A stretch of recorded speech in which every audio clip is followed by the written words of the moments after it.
Allah şəhidlərimizə rəhmət eləsin.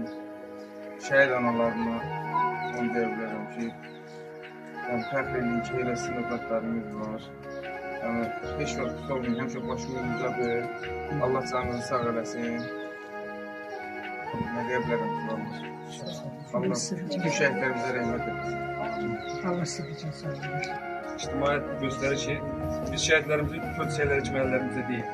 Güllə yarası kimi qəlbimizdə daşıyır. Allah şəhidimizə rəhmət eləsin.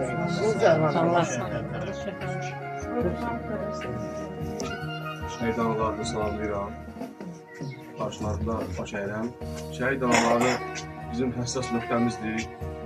Ən pik nöqtəmizdir.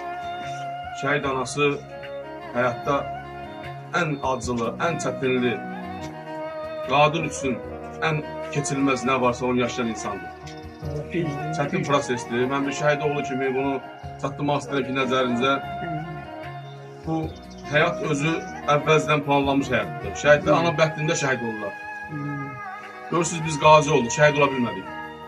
Bu Allahın qismətidir. O deyil ki, gedən oğlanlar kimsə döyüşdən qorxdu, müharibədən qaçdı.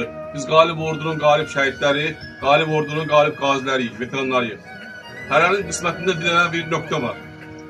Şəhidlik bu kişilərə qismət olmalıydı, bu kişilərə qismət oldu. Bu ana şəhid anası olmalıydı, bu ana şəhid anası oldu. Ona görə də mən şəhid anaları sizin qarşınızda baş əyirəm. Sizin qarşınızda danışmaq çox çətindir, amma fəxrlidir, şərəflidir. Sizin yanınızda durmaq bizim üçün çox fəxr keçiririk. Sizin yanınızda durmaq bizim üçün hər şeyə dəyər. Çünki siz Azərbaycan qadınsınız, siz şəhidi doğan anasınız, siz şəhidi böyüdən anasınız. Və bunu itirdikdən sonra dözən insansınız bu itkiyə. Bu itki çox çətin itkidir. Mən bütün bu gələn insanların hamısına təşəkkürümü bildirəm ki, bu şəhidlərimizi unutmaq lazım deyil.